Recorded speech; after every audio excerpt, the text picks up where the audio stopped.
Stocks trade soft after the US-China trade tensions erupt over the latter's rare earth curves. Though Trump tries to temper concerns, consumer durables, FMCG and IT are the big losers, even as financials manage some green. Avenue Supermart slips after its like-for-like growth tempers and margins crimp amid rising competition.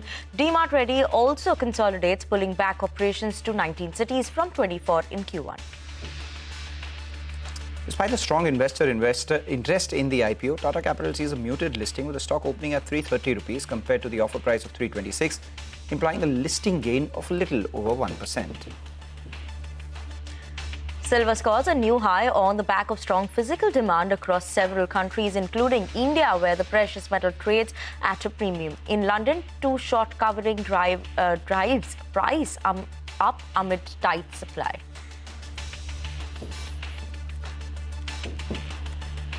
Hello, good afternoon. You're tuned into Halftime Report, coming live from the CNBC-TV18 Motilal Oswal studios. I'm Vinny Motiwala. With me is Mangalam Malu as well.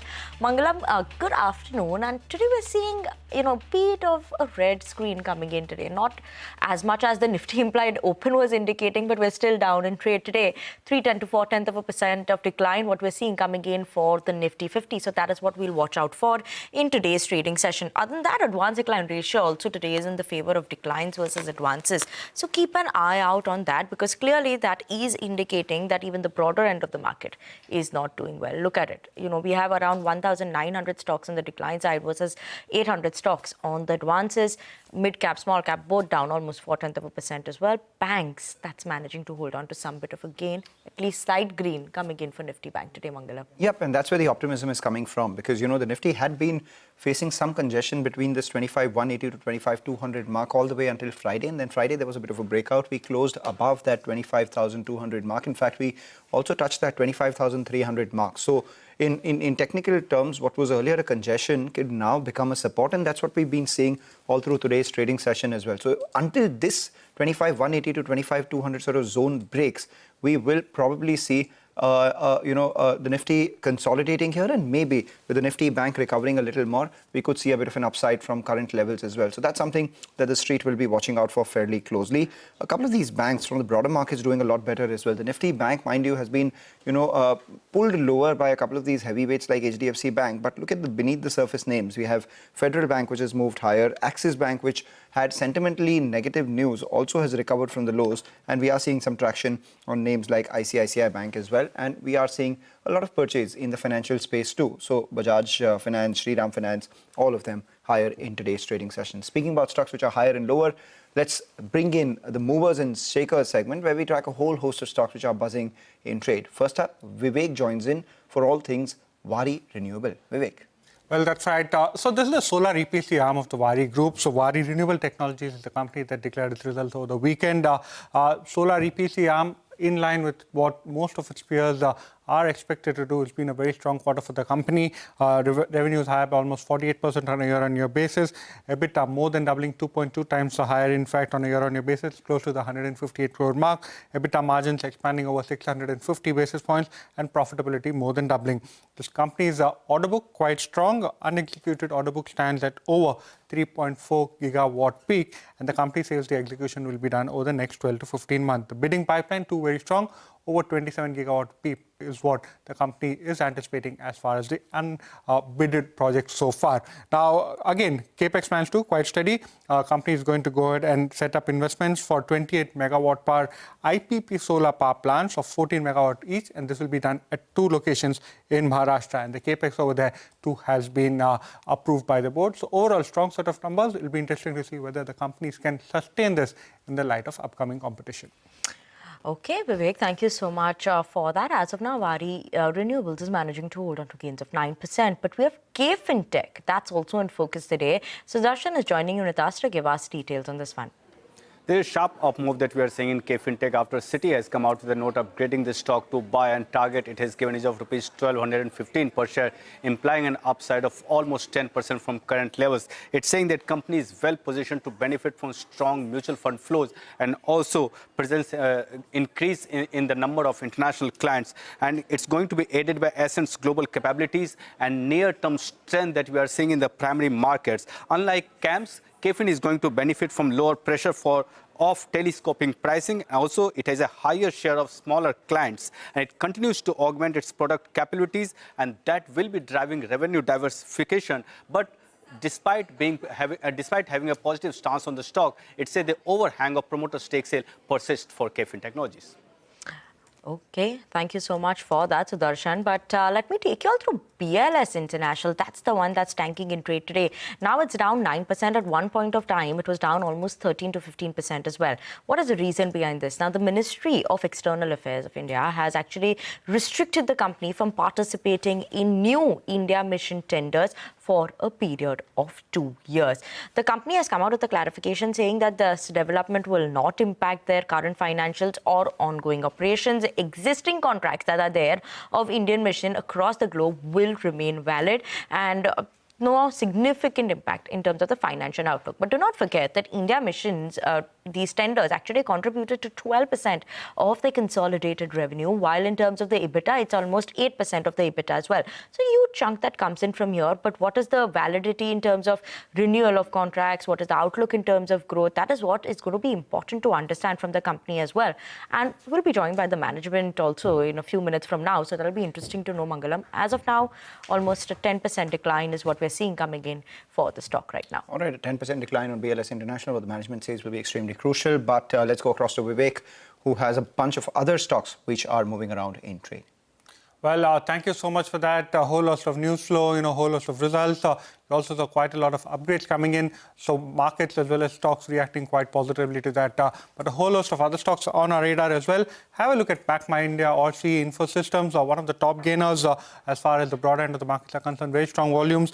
Along with that, you've gone ahead and actually seen Ashwini Vaishnav go ahead and endorsing this particular name, company's brand Maple, clearly benefiting from that positive sentiment as well. Jubilant Ingreville, the other stock, one of the top gainers as far as the NSE 500 index is concerned, higher by 7%. Important to watch as far as this particular name is concerned would be the export data, especially when it comes to the agrochem and pharma pack. So on the back of that, almost 7% higher. Fortis Healthcare, one of the top gainers on the F&O space. Now, despite the fact that you actually saw the open offer being well below the CMP, this particular stock continues to see higher moves. And MCX, again, this particular stock, especially in the week gone by, has been a significant outperformer today, continues its up move higher. And GM Brewery's very strong set of results as far as Q2 was concerned, follow-on buying seen after the strong up move seen immediately post the results. On the other hand, on the list of stocks, seeing some selling pressure, look at the entire IT pack. Most of the names down anywhere between 1.8 to 2.5%. Persistent Infosys, all of these names under pressure today. GK Energy, sequential softness seen as far as the Q1 results are concerned, stock lower by 4%. Keyence Technology will be interesting to see what exactly has transpired over here. The stock saw significant underperformance on Friday. Today, again, another 4.5% lower. And Minda Corp, after a while, amongst the top laggards as far as the NSE 500 index is concerned. All right, we take that point. Vivek, thanks a lot for that. Meanwhile, while we were talking about the bottom, the moving stocks, the bottom of your screen was fairly buoyant, because we have sources telling us that Relicare will list their subsidiary, which is Care Health Insurance, for which the valuation, our colleague, I suppose, Yash has gotten the details. It's close to 16 to 17,000 crores, almost $2 billion, on which Relicare owns about 62% stake. That'll be very interesting, because Relicare's own market cap is currently 8,600 crores. And if it looks to unlock value in a business of which it owns about 2/3 and look at it nearly $2 billion, then that could be an important way forward from a value unlocking standpoint for Relicare. And the stock, understandably, while still in the red, has seen a recovery from the lows, now sitting with a cut of just 1% as against when the story hit the screens, the stock, which was lower by over 2%. So 16 to 17,000 crore as a valuation for their subsidiary, of which Relicare owns about 62% stake, are the key data points that we'll have to watch out for. But as promised, let's take a short break, and on the other side we have the management of BLS International.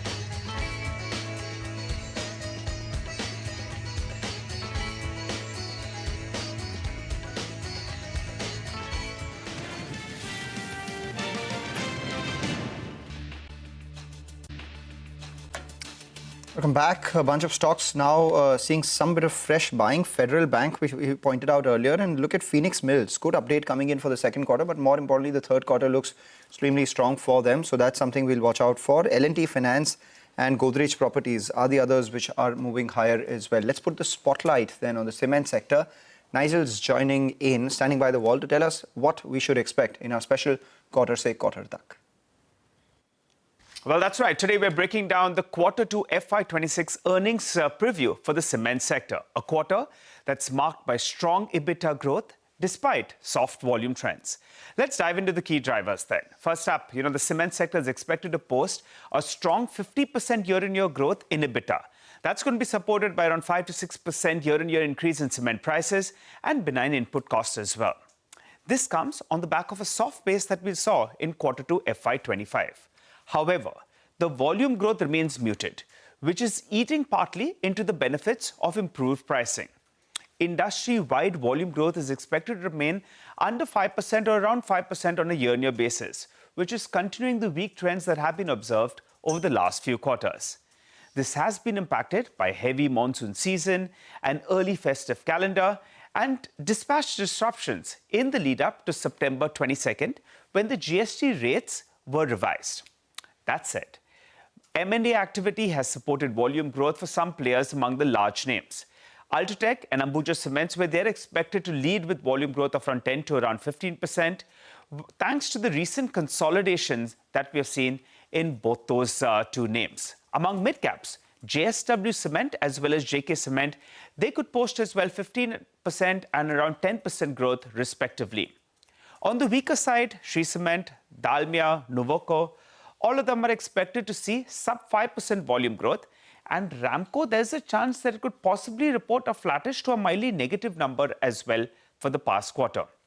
Sequentially, the industry EBITDA per ton is expected to fall by around 200 rupees, could come in closer to around 900 rupees, around 880 rupees per ton. That's because of the modest price correction, seasonal cost uptick, as well as weaker operating leverage. Though on a year-on-year basis, the EBITDA per ton will look much better. The pet coke prices, they have started rising, but the full impact of this will only be seen in the fourth quarter. This, could also set the stage for another price increase, which could effectively come in the second half of November itself.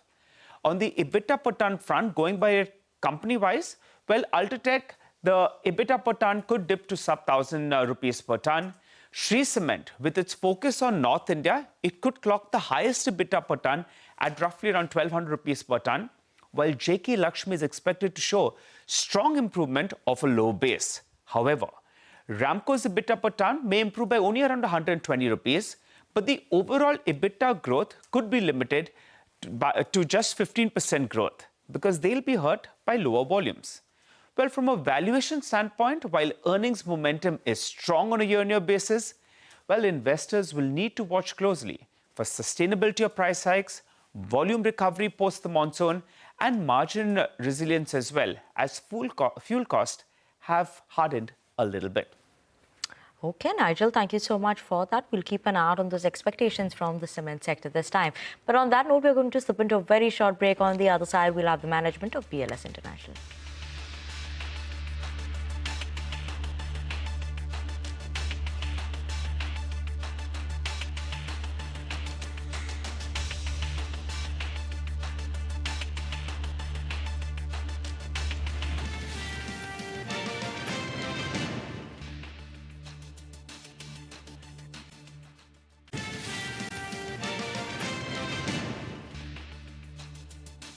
Welcome back. You're watching us here on Halftime Report. The casualty of the day on the stock market is BLS International, under pressure after the Ministry of External Affairs has temporarily restricted the company from participating in new Indian mission tenders for a period of 2 years. The stock opened sharply lower. From there has been a bit of a recovery because this business contributes about 12% to their revenues. Just before we go across to Shikhar Agarwal, who's joining in, let's look at some of the footage coming in from Donald Trump, his, visit to West Asia. So he's landed out there. Obviously, this morning there were, All right. So we will obviously get you some more footage out there, Trump in Israel. But let's continue our conversation with Shikhar Agarwal, who's the Joint Managing Director, BLS International, who joins in. Shikhar, thank you so much for joining in. Most importantly, what is the reason given by the Ministry of External Affairs for debarring this? And what is your next course of action from here on? While it contributes about 12% to your revenues and your current state of affairs does not get impacted, for the next 2 years, you cannot bid for any orders. Was there any particular reason that they gave it? See, we have been working, the company was started with the Indian government. We started working in the year 2009. So this was, a procedural issue. There were some consumer complaints or something. Those were the reasons that were given. So, that is why we had declared it to the market on Saturday when we received the letter. So I feel that, in the first quarter, around 12% of our revenue was generated and around 8 to 9% of our EBITDA was generated through the business that we do with the MEA. But none of this business is going to be impacted. All of the revenue and EBITDA are going to retain in the company. All those contracts are valid from 2 to 5 years. This circular restricts us temporarily for bidding for new contracts for the Indian MEA that will come out maybe not right now, whenever they come out, but we are actively working with the authorities to resolve this issue. Wait, you said that it was on account of some customer complaints because of some of the services. Can you elaborate upon that? See, we work globally in for 70 plus countries, and we are working with different 40 plus governments. So there were some complaints in some other countries for procedural issues, etc. But we are working actively with the authorities to resolve this issue. What was the nature of those complaints? If you could elaborate once again on that, what were those countries that complained? Because while if they were procedural, it would not immediately, cause the Ministry of External Affairs to debar you. Correct. So that is what we are trying to analyze, and we are working actively to resolve this issue with them. And I don't see any impact on our revenue, etc. We continue to maintain the growth momentum. Whatever discussions we had in the last few quarters, we continue to actively remain focused on that. Right. Shikhar, you said that, right now there are some contracts which are there, will continue, and they're in a period of 2 to 5 years. Any contracts that are coming for renewal right now, and do they come at risk as well with the MEA? Is there a concern on that front then? No, actually, as I said, that we are actively working to resolve the issue. And I'm confident that whenever the new set of tenders come in, we will be able to resolve the issue. We are actively trying to solve it. And as I said, in the first quarter, the revenue that is generated is only 12% and 8% of our EBITDAs. And we are working with more than 40 client government in 70 plus countries. We recently won a big contract with UIDI also, with the Dar Authority, which will start getting deployed in the next few months, which is a 2,000 crore contract. So we continue to win tenders, and as I said, there's a big pipeline of $1.5 to $2 billion tenders that we are bidding globally. We recently won contracts with Poland, Hungary, Slovakia. We get all of that, Shikhar. We get all of that. Just keep it very simple for now. For this issue, over the next 2 years, what amount of your existing contracts come up for renewal? See, as I said, out of this, the merge that we are doing with the MEA, 12% of our total revenue in the first quarter contribution and 9% of our EBITDA came from that. We got. What proportion of this comes up for renewal? Correct. So I'm saying that the contracts are of different duration. Some contracts are for 2 years, some are more than that. So these contracts have a renewal cycle of 2 to 5 years. There are different tenders. The Indian government comes out with the embassy-centric tender. Shikhar, what about global clients, right? Because if there's an issue which your own government, your home country government is raising, does this give a concern on the global front as well? Because those global clients or whoever global governments that you are tying up with, is there any concern or worry that one should watch out for now? See, we are the only Indian company in this business globally, and we have attained a market share of 17% globally, and we work with more than 40 governments now. Even with the government of India, I'm confident that we'll be able to resolve the issue. We are actively working on it. With the global governments also, we have an open conversation with them, and it's a transparent manner. And this is the letter that we have received. We have informed everyone, even to the exchanges, and we are working towards resolving it. And I'm confident that we will be able to resolve it. So I don't see any issue. We'll come to modalities on that one in just a bit. You're speaking about the global company, etc. There is global peace for now. Right now, we're finding visuals of Trump in Israel shaking hands with Netanyahu, and there is a peace deal that has been signed for now. So that's good. All is well. U.S. President in Israel. But let's go back to our conversation. You said you are hopeful of resolution on this one. Shikhar, can you give us a sense on by when? Do you have a timeline? I think we are working on it to resolve it ASAP. I don't know exact timeline, maybe in the next few months, ASAP, as it is possible. We are going to rectify if there was any specific issues. And I'm confident that we will be able to, again, work on the future contracts with them. And globally, as I said, we're actively bidding, and we have recently won these contracts with UIDI, etc. So our growth momentum and our trajectory continue to remain strong. Right. Shikhar, in Q1, you've managed to see 44% growth. Last Q4 FY25 was also 50% growth. Now, if you're saying that, in Q1 FY26, 10 to 12% of your revenue came in from Indian mission tenders, what is the growth outlook over there now? For the rest of the year, what would be the growth story? See, as I said, whatever numbers we've achieved in the first quarter, our target is to maintain those numbers. We are staying, since we are in a silent period for quarter two, I cannot comment on that, but we continue to see strong growth momentum, in the next few months and in the last few months as well. And the next few years as well, with this new contracts that we have won with UIDI, etc., which are still to be deployed, revenue will start coming into the company. So our growth trajectory and the growth momentum will definitely continue. Right. Shikhar, just one word. What is the margins that actually come in from these Indian mission tenders? Could you just give us what is the range of the margins from here? Yes. As I said, 9% of our EBITDA came from the contracts with the Indian government. So the percent of EBITDA margin would be what, around the 28% range? Is it higher, lower in terms of contracts? How is it? It would be probably a little lower. I need to exactly check how much it was, but definitely it is lower. And what does this do to any of your inorganic growth plans? I remember you had visions of, becoming the largest, much beyond what, say, your competitors, peers, VFS and the likes would do as well. What does this do to that? Is it a speed bump?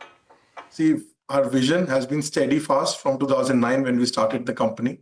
We acquired 1,200 crores worth of companies last year. We already have around 1,400 crores of cash again on the books. We are actively looking at inorganic opportunities. As we said, we have an M&A team, but we will not take any brash decisions. We are looking at, our multipliers, what companies we can buy, can add synergies, etc. So those kind of companies we're looking at, and definitely we feel that we are fully on our trajectory of growth, and we are an international company, so we are working towards that. And, just one more bookkeeping question. You said that this business accounts for 12% of your revenue in the first quarter. As a proportion of your current order book, how much is it? It's the same. You mean the order book? I didn't understand. Yeah, so basically you have orders which you execute, right? So I wanted to know if there is any lag in the revenue execution and the order book right now. Oh, no, it's already coming into account. First quarter we got this. Okay. Yeah, it is. Probably, definitely as the contracts with UIDI, etc., and other governments start coming in, this revenue contribution will be a little more lesser in the next few years. Okay, Shikhar, thank you so much for joining us on the show and patiently answering all our questions. Hope we speak to you once the resolution comes as well, or more clarity on that front. We'll watch out for that. Thank you so much, Shikhar, for joining in with us. As of now, the management is highlighting that, this is not going to impact their business in the near term.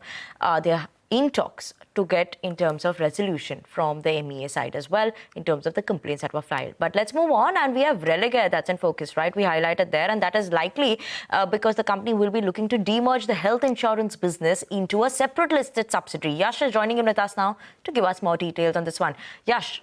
Well, what we're given to understand is that there's a major restructuring process which is likely to be undertaken at Religare Enterprises. The biggest part of this restructuring process, according to our sources, is expected to be a move where Religare Enterprises, under a scheme of arrangement through a share swap ratio, lists its health insurance subsidiary, that is Care Health Insurance, directly on the exchanges. What we've been given to understand is that the plan to sort of put Care Health Insurance under this share swap ratio and list them directly on the stock exchanges is likely to be firmed up and announced by the next quarter. Importantly, what makes this move interesting is the valuation of Care Health Insurance itself. Very recently, about a couple of months ago, a rights issue was conducted towards Care Health Insurance, and that valued the company at about 14,500 crore rupees. According to our sources, as far as this direct listing of Care Health Insurance is concerned, through the share swap ratio, that could value Care Health Insurance anywhere between 16,000 to 17,500 crore rupees. That is similar to what its peers listed at about 6.5 times price to book value. And importantly, Relegare's own market cap is about 8,500 crore rupees, which is nearly half of what its health insurance subsidiary, Care Health Insurance, could get through this particular listing. Religare, importantly, owns about 62.8% stake when it comes to Care Health Insurance. This is the biggest piece as far as the restructuring process is concerned. Apart from that, we've been given to understand that Religare Enterprises will, after the listing of Care Health, will focus on broking and lending business. And there are certain important appointments which are expected to be made over the next 2 to 3 months. These would include the Chief Compliance Officer, the Chief Company Secretary. All those appointments as a part of the cleanup exercise and the restructuring process expected to be made over the next 2 to 3 weeks, and the important piece thereafter of putting Care Health Insurance under the share swap ratio and listing it. Take that point, Yash. Thank you so much for that. With that, we'll take a short break. On the other side, Manisha Gupta joins in with Chirag Thakkar of Amrapali, Gujarat.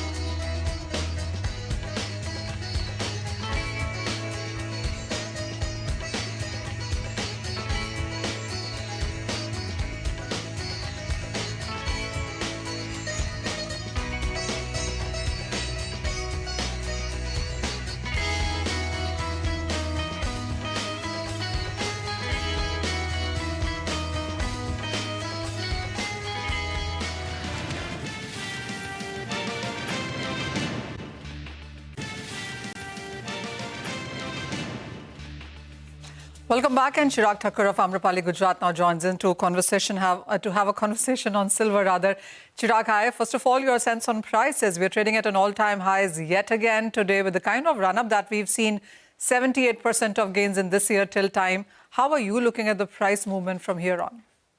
So we have already reached our targets, what we were anticipating that it can come at these levels. But at these levels, liquidity crunch in London markets are actually driving the prices crazy. And if we sustain at these levels above $50, we could see some crazy moves where we can see $55 and down the line, maybe $60 before this year end as well. So the volatility clearly continues. I just want to go back to your point of liquidity crunch, Chirag, and that really seems to be a bit of a concern because there are short sellers and they can't roll over. If they have to get silver out of New York, there's a premium to that as well. How are the international markets working right now? So we are almost the New York markets are trading at discount, London markets at a premium of more than $2, and it's crazy because there is a short squeeze between the trades happening globally, and every ETF, global ETFs, Indian ETFs are actually buying, and that there's a big retail buying happening. So I think that is actually making things more worse in the current scenario. Chirag, how's the situation with the Indian market, the Indian ETF situation? We do understand because silver is available at a premium, so the prices are at a premium as well. But you deal very, very strongly with the physical part of it as well, digital silver as well. How is physical and then digital doing? So we have seen a crazy jump in physical demand, and over and above, when I'm speaking to my clients, what feedback I'm getting is, come what may, we are looking at 200,000 INR for the prices, and we just want the metal. So it is more of an investment demand coming from the market. At the same time, digital silver has actually crossed our markets, and I'm usually the kind of a ratio what we have on our digital platforms on gold and silver. There is a big gap over to it, but now we don't see any gap. Silver is winning over the digital, and we have lots of deliveries of small bars happening. 1 kg bar is most famous bar, which is actually going on the deliveries on the retail side. So that is actually giving us a data wherein a retail buying, a retail investment is actually coming onto the platforms. Chirag, what is your sense on how much silver could India be importing this year? Because the average is 4.5 to 6.5, 7,000 tons really. What number are we looking at for this year? Will be near to the same average, which I've been telling since the start of the year. But I didn't know that there's going to be a situation. But at this prices also, we'll be averaging it out around 5,500 tons at least. You say retail buying, investment buying has been quite strong. Digital buying has been on the higher side as well. Is there what is the kind of premium that is running right now today for the silver markets? We are trading at more than $1.5, $2 over the spot market. And what would that convert to in Indian rupees? That is around 14,000 to 15,000 rupees over the MCX price. Chirag, do you see this lasting long enough? I mean, we understand this is a disrupted market, even a bit of a damaged market right now on where it stands in global and Indian sphere in that sense. How long can this condition continue? I think we will get a normal situation. Normal premiums will be back by next couple of weeks or maybe 3-4 weeks down the line from here. But the climax would be, let's say, if the situations get back to normal and we are back to, let's say, $55 of making a high. Again, the premium and the actual relative price which comes to the buyer's hand is going to be the same, I believe.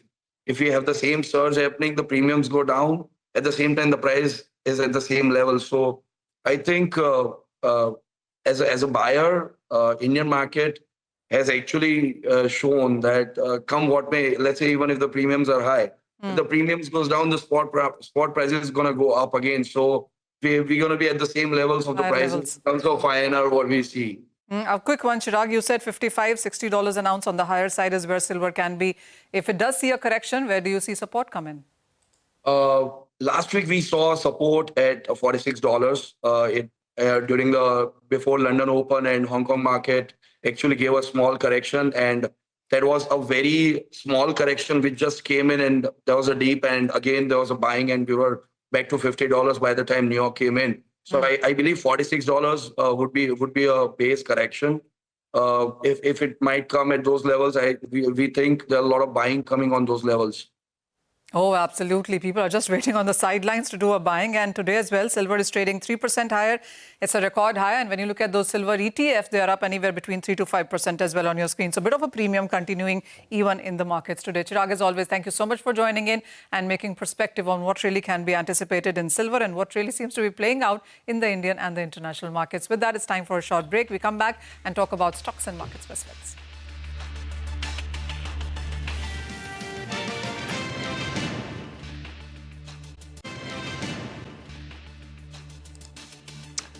Welcome back to Halftime Report on CNBC-TV18. In the last hour, we have seen more of these AMC names seeing a bit of a further uptick coming in, whether you look at ABSL, AMC, Motilal Oswal, all these are buzzing in trade. Other than that, Minda Corp, that's also picked up some bit of a pace. But what are we watching out for in the world of FNO now? What are the levels we should be keeping an eye out on? Let's go across to Mangalam, who's at the FNO desk, to give us those details. Well, the Nifty is down about 100 points. It's around the 25,180 mark. And the reason for that is because the key components aren't participating as much. In fact, the Nifty IT is dragging it, and the Nifty Bank isn't going as high to be able to support that decline. So, which is why we have the Nifty, which is lower by about 102 points. Though nothing really to worry out here. But under pressure are also the mid-cap index and the FMCG index. So that's something that we will monitor as we move further into the festive and the result season as well. But importantly, the India VIX as well, which was closer to levels of 10, benign levels, has now climbed 10% higher and now has moved to 11. So we'll monitor how the impact of this plays out on tomorrow's expiry, for which people are still riding straddles. What is a straddle? A call and a put together. So those who are writing the 25,200 call are also writing the 25,200 put. Both of them have an equal amount of jump in the open interest. 2.23 crore is what we've seen in the open interest of 25,200 put, and around 2.5 crores the open interest in the 25,200 call as well. All of this tells you that the street is playing for a 100-120 point range around 25,200. So which basically means support would be around 25,100 and resistance around the previous day's high, Friday's high of around 25,300. So the range of the Nifty, which was earlier 25,000 to 25,200, has moved higher to 25,100 to 25,300. That's what's taking place over the last couple of trading sessions. But in the last hour or so, we've seen some fresh shorts built up on Syngene as well as Havells. The other one, which is in focus, is Fortis Health as well as Federal Bank. So the financials are doing fairly well, and the Nifty Bank, which is falling, is because of a few heavyweights. Federal Bank is fairly well bid, and Fortis Healthcare continues to do well, has seen a lot of long build up in today's trading session. So watch out for that one. Okay, Mangalam, thank you so much for that. We'll keep an eye out on those names as well. Other than that, we'll keep an eye out on CE Infosystems as well. That's MapMyIndia. A lot of exchange that's happening in terms of expos, where, we had Ashwini Vaishnav, who actually said that, Maples by MapMyIndia is a good feature and they must try it. So keep an eye out on that one. The stock is buzzing in trade today, as of now, also managing to hold on to 6% gains. But on that note, we're going to step into a very short break. Don't go anywhere. More stock-specific action on the other side.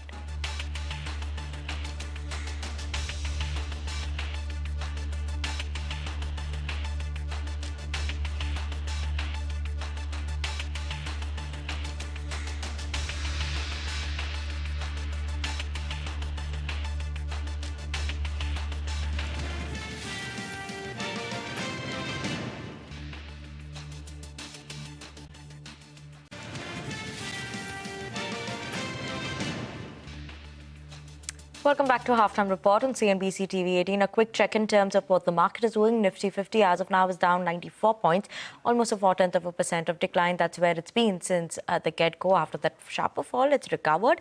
But yes, 0.4% of decline is what the Nifty is continuing to see. The bank, Nifty Bank, that's flip-flopping between the red and the green, but still better than the benchmark indices or the broader end of the market as well, because Nifty Mid-Cap, that also continues to be under pressure, down 0.2% in today's trading session. Keep an eye out on that. But with that, we're absolutely out of time on this edition of Halftime Report. Thank you so much for tuning in. Up next to Business Lunch.